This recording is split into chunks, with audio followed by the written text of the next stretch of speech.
ఎక్కడైతే గెలిచారో జనసేన పార్టీ, ఆ పార్టీ అధ్యక్షుడు అంటే అవినీతి మరకలేని పవన్ కళ్యాణ్ గారి మీద బురద జల్లాలని చాలా విశ్వ ప్రయత్నాలు అయితే చాలా తీవ్రంగా చేస్తున్నారు.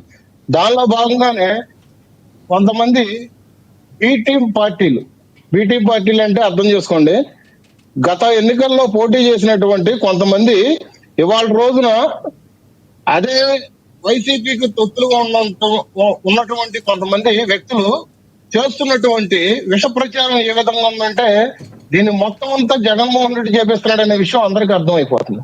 ఎందుకంటే ఇక్కడ చెప్తున్నానంటే, ఈ విజయ్ ఆయన ఐఏఎస్ అని చెప్పేసి మనం అనుకుంటున్నారు. ఐఏఎస్ కన్నా ఒక విషయం ఏంటంటే, ఈయన లిబరేషన్ కాంగ్రెస్ పార్టీ అనేది ఒక పార్టీ ఒకటి ఉంది.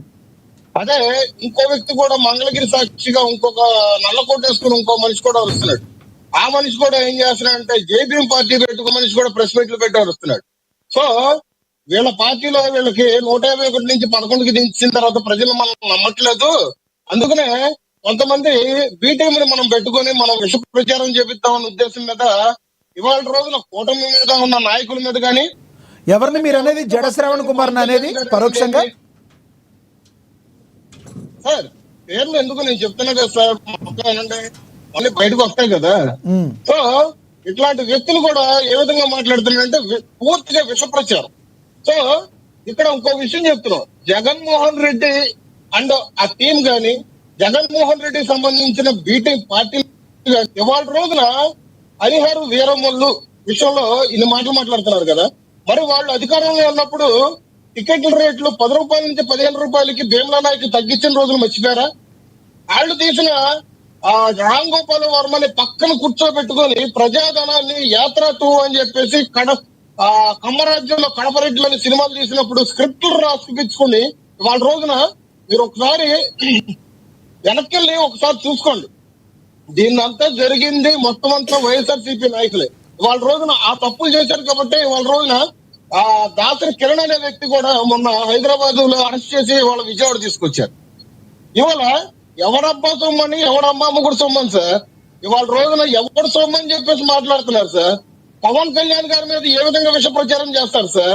పొద్దున 7 గంటల నుంచి 9 గంటల వరకు మిడ్ వ్యాలీ పక్కన ఉన్న పార్టీ ఆఫీస్ పక్కన ఉన్న మిడ్ వ్యాలీలో షూటింగ్లు చేసుకుని ఆయనకున్న బాధ్యతల ప్రకారంగా ఒక మంత్రిత్వ శాఖ గాని, ఒక ఉప ముఖ్యమంత్రిగా గాని ఆయన బాధ్యతలు నిర్వహిస్తా ఉంటుంటే ఆయన అధికారులను గాని అధికార దుర్వినియోగం చేస్తారని ఏ విధంగా చెప్తున్నారు? ఏ ఆధారాలు ఉన్నాయి మీ దగ్గర? మీకు ఇంకో విషయం చెప్తున్నా, ఇక్కడ పూర్తిగా నాకు స్వతహాగా నాకు ఏం రత్నం గారిని నేను 2 సార్లు కలిసా, హరిహర వీరమల్లు ప్రొడ్యూసర్ గారిని. ఆయన ఏంటంటే సినిమాకు సంబంధించిన ప్రెస్ మీట్ల విషయం గాని, సక్సెస్ మీట్లు గాని, సినిమాకు సంబంధించిన ప్రమోషన్స్ గాని ఏదైనా గాని పవన్ కళ్యాణ్ గారికి సంబంధించి పూర్తి బాధ్యత నిర్మాత మండలి ప్లస్ ఆయన కొడుకే ఇక్కడ డైరెక్షన్ డిపార్ట్మెంట్ లో ఉన్నారు. పూర్తి బాధ్యత ఏం రత్నం గారే తీసుకున్నారు. ప్రతి ఒక్కటి అంటే వ్యక్తిగత సిబ్బంది గాని, ఫుడ్ విషయంలో గాని, ఏదైనా గాని మొత్తం అంతా కూడా ఏం రత్నం గారే తీసుకున్నారనేది ఇక్కడ గమనించాలి. పవన్ కళ్యాణ్ గారి పక్కన ఏదో నాయకులు ఉన్నారు, లేదంటే ఆయనకున్న బలగాన్ని మొత్తం అంతా ఇవాళ రోజున వాడేసుకుంటున్నారు, ప్రభుత్వ సొమ్ముని దుర్వినియోగం చేస్తున్నారని ఇట్లా చేయడం తప్పే చేసుకోవాలి సార్. ఇక్కడ ఇంకో మాట మాట్లాడారు మన వైసీపీ లక్ష్మణ్ రావు గారు. నితి అగర్వాల్ గారు మొన్న విజయవాడ వచ్చినప్పుడు ప్రభుత్వ వాహనం వాడారని చెప్పేసి ఒక మాట చెప్పారు. వాళ్ళకి ఆల్రెడీ వీళ్ళు వైఎస్ఆర్సీపీ వాళ్ళు ఎప్పుడైతే సోషల్ మీడియా వేదికగా ఎప్పుడైతే విష ప్రచారం చేశారో దానికి తగ్గట్టుగానే ఒక షాప్ ఓపెనింగ్ వచ్చాను. ఆ షాప్ ఓపెనింగ్ వచ్చినప్పుడు వాళ్ళు పంపించిన వాహనం, అది ఎవరి వాహనం అనేది నాకు తెలియదు, వాళ్ళు పంపించిన వాహనంలోనే నేను ప్రయాణించడం జరిగింది. దానికి నాకు ఎటువంటి సంబంధం లేదు, దానికి పవన్ కళ్యాణ్ గారికి ఎటువంటి సంబంధం లేదు, దానికి కూటమికి ఎటువంటి సంబంధం లేదని చెప్పేసి చెప్పారు.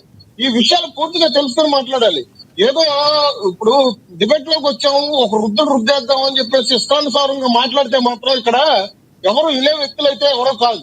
ఇక్కడ మీరు ఇంకో విషయం గుర్తుపెట్టుకోవాలి, వైఎస్ఆర్సీపీలో గత ప్రభుత్వంలో ఇవాళ రోజున ప్రభుత్వ దుర్వినియోగం చేస్తున్నారు, ప్రభుత్వ అధికారులు వాడుకుంటున్నారు, ప్రభుత్వ వాళ్ళ రోజున ఇష్టానుసారంగా వాడుకుంటున్నారు అన్న వ్యక్తులు ఒక మాట గుర్తుపెట్టుకోవాలి.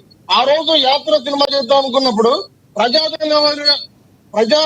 ధనాన్ని గాని, ప్రజా ఆస్తులు గాని అయినటువంటి ఆర్సినేట్స్ దగ్గర అప్పుడు డైరెక్టర్ భూములు కట్టబెడదాం అనుకున్నది నిజమా కాదా మరి వాళ్ళు మాట్లాడుకోవాలి. ఆ తర్వాత గండిపేట దగ్గర గండికోట దగ్గర ప్రభుత్వ ఆస్తులు కట్టబెడదామని చెప్పేసి అనుకుంది మీరు కదా వైఎస్ఆర్సీపీ వాళ్ళు. ఏం మాట్లాడుతున్నారు సార్? వాళ్ళు పద్ధతి ప్రకారం ఏదన్నా మాట్లాడితే ఒకటి చెప్పండి లక్ష్మీకాంత్ గారు, ఒకటి చెప్పండి. ఇప్పుడు ఏదైతే హైకోర్టులో పిటిషన్ ఉందో, లక్ష్మీకాంత్ గారు, ఏదైతే హైకోర్టులో పిటిషన్ ఉందో, కోర్టు నుంచి ఎటువంటి నిర్ణయం వచ్చే అవకాశం ఉందంటారు? మీరు ఏం భావిస్తున్నారు దాని గురించి, అది చెప్పండి.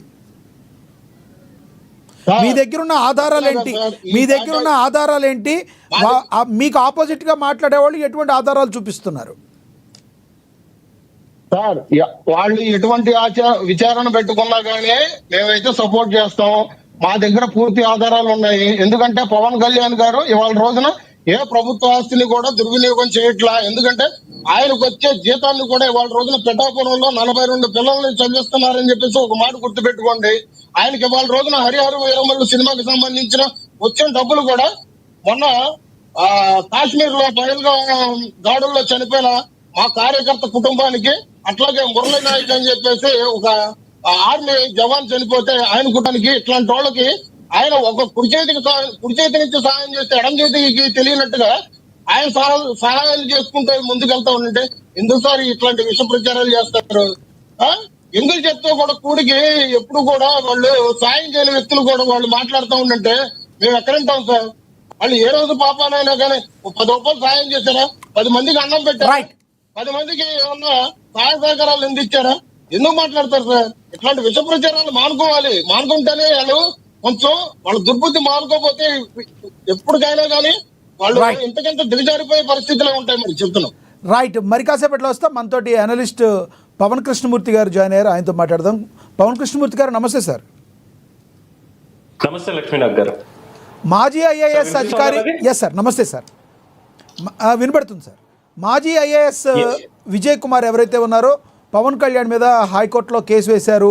సిబిఐ విచారణ కోర్టు దాఖలైన ఈ పిటిషన్పై హైకోర్టు విచారణ కూడా జరిపింది. ఇక మరికొంత సమయం ఉంది, జరిపి తీర్పు కూడా ఇచ్చే అవకాశం ఉంది. ఇదిలా ఉండగా హీరోయిన్ నిధి అగర్వాల్ ప్రభుత్వ వాహనం మీద వచ్చిందని అదొక నినాదం తెచ్చారు. ఏదేమైనా పవన్ కళ్యాణ్కి ఏమైనా చిక్కులు ఉండే అవకాశం ఉందంటారా? ఎవరికీ లేనివి పవన్ కళ్యాణ్కి ఎందుకు ఇన్ని చిక్కులు వస్తున్నాయి అంటే ఏం చెప్తారు మీరు? సార్, లాజిక్లు మ్యాజిక్లు వదిలేసి ఫ్యాక్ట్స్ మాట్లాడుకుందాం మనం దీంట్లో. ఫస్ట్ ఆఫ్ ఆల్ సోదరులు లక్ష్మణరావు గారికి అలాగే లక్ష్మీకాంత్ గారికి నమస్కారం జాయిన్ అయినందుకు. అండ్ ఫస్ట్ ఆఫ్ ఆల్ ఈ డిబేట్ మనం పెట్టుకున్నది పవన్ కళ్యాణ్ గారి మీద కోర్టులో పిటిషన్ దాఖలైంది సార్. కేసు నమోదు అవ్వలేదు. కేసు ఏ పోలీస్ స్టేషన్ లో కూడా నమోదు అవ్వలేదు.